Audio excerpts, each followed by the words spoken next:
مجھے بتائیے حکمت اور دانائی حضور سے بڑھ کر کون جانتا تھا؟ کیسے پیغام دینا ہے، حکمت دانائی کیا ہے، رواداری کیا، یہ حضور کی طرح کون جان سکتا ہے؟ اور کفار مکہ کو سب سے زیادہ تکلیف کس بات پہ ہو سکتی تھی کہ ان کے بتوں کو غلط کہا جائے، اور انہوں نے کہا بھی کہ یہ نہ کریں، ہمارے بتوں کو غلط نہ کریں، بلکہ حضور کے چچا کے پاس آئے، جناب ابو طالب کے پاس، کہ آپ اپنے بھتیجے کو سمجھائیے کہ ہمارے بتوں کے خلاف بات نہ کریں، انہیں کوئی دولت چاہیے تو بتائیں، انہیں کسی خاتون سے نکاح کرنا ہے تو بتائیں، انہیں تخت و تاج چاہیے تو بتائیں، لیکن ہمارے بتوں کو غلط نہ کریں۔ تو حضور کے چچا حضور کے پاس آ کر کے کفار کی یہ بات سنانے لگے، تو آقا کریم نے کہا یا امی لو وضع الشمس فی یمینی والقمر علی یساری، میرے چچا اگر یہ سورج کو میرے دائیں ہاتھ پہ رکھ دیں اور چاند کو میرے بائیں ہاتھ پہ رکھ دیں، اگرچہ ان کے لیے ممکن نہیں ہے، لیکن اگر یہ کر گزریں اور کونین کے خزانے میرے قدموں میں رکھ دیں، میں بتوں کو پھر بھی غلط کہتا رہوں، بتوں کو پھر بھی جھوٹا کہتا رہوں۔ میں آپ کو یہ بات بتانے جا رہا ہوں، وہ یہ کہ کفار مکہ کو سب سے زیادہ تکلیف اس بات کی تھی کہ کوئی ان کے بتوں کو غلط کہے، اور حضور سے بڑھ کر حکمت کون جانتا تھا؟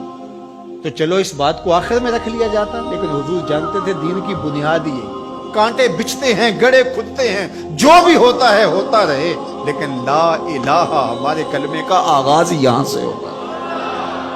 پھر الا اللہ کہیں، پوری کائنات بچھ جائے تمہارے لیے، تمہیں آسان قرضے دے دے، تمہارے قرضے معاف کر دے، اس شرط پر کہ تمہاری رواداری اس طرح ہو کہ تم غلط کو غلط نہیں کہو گے، تو ہمیں یہ شرط قبول نہیں کرنی چاہیے۔ مختلف ادوار کے اندر ہر حکمران یہ کرتا ہے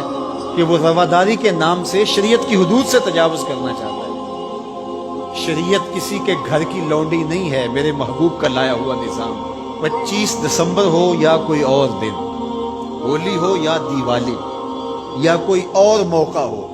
غیر مسلموں کے ساتھ ہمیں رواداری کا جو سبق ہمارے دین نے ہمیں دیا ہے، ہمیں اچھی طرح سے یاد ہونا چاہیے۔ ہم نے غیر مسلموں سے رواداری کا طریقہ مغرب سے نہیں سیکھنا، آمنہ کے لال سے سیکھنا، تو ہمیں کبھی بھی اس عقیدے سے انحراف نہیں کرنا چاہیے۔ ہمارے آیان اقتدار،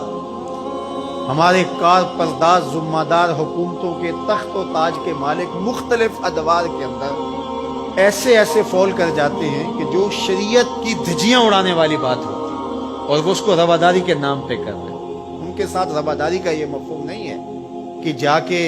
جو ہے وہ ان کے بتوں کی آپ تعظیم کریں اور ان کے اوپر چڑھاوا چڑھاویں یا پرشاد جا کے ان کی کھائیں، یا اسی طرح جو ہے وہ کرسمس ڈے کے اوپر ان کی تقریبات کے اندر اس طرح شامل ہوں کہ ان کے مذہبی شعار کو آپ جو ہے وہ اختیار کر رہے ہوں، تو یہ ہمارا دین اس کی اجازت نہیں دیتا۔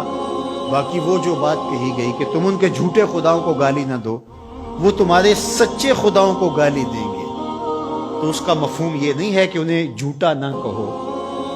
انہیں غلط نہ کہو، بلکہ یہ ہے گالی نہ دو۔ سب و شتم سے روکا گیا، گالی دینا شائستگی نہیں ہو، گالی دینا، سب و شتم کرنا، یہ تو آپ کا اپنا دہن بگڑے گا، آپ کی اپنی زبان خراب ہوگی،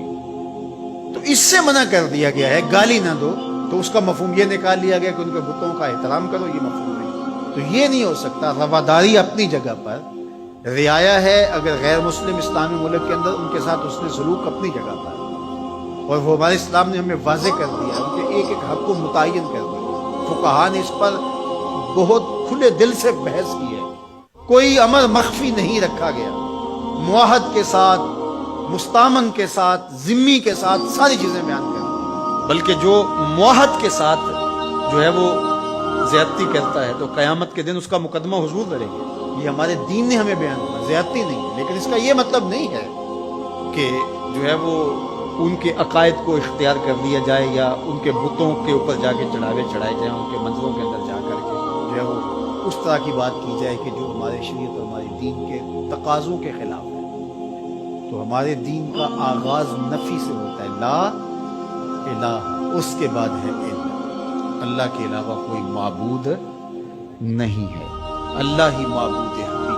وہی معبود برحق۔ ہماری پیشانیاں صرف اس کے حضور جھکیں، اس کے علاوہ ہماری پیشانی کسی کے آگے سجدہ ریز نہیں ہوگی۔ اللہ